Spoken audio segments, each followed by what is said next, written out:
التوتر راح يقف إلى هذا الحد؟ الحين استقالت الحكومة والمجلس انحل، هل التوتر سوف يقف إلى هذا الحد من وجهة نظرك أم سوف يستمر هذا التوتر؟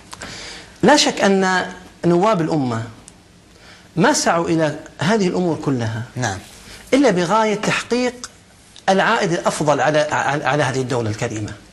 يعني أمانة الكويت الآن تظلم، الكويت لا تستاهل هذا الذي نراه بأعيننا، بل بلد أعطانا الكثير والكثير جدا، فيجب على أبنائي أن يعطونه أكثر من ذلك.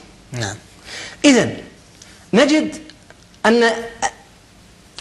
أن التوتر لن ينتهي إن لم يحدث حركة إصلاحية حقيقية، وهذه الحركة الإصلاحية الحقيقية لا بد أن تنبع مبدأها ممن ابتدأ هذا التغيير، وهم شباب هذا البلد وشاباته.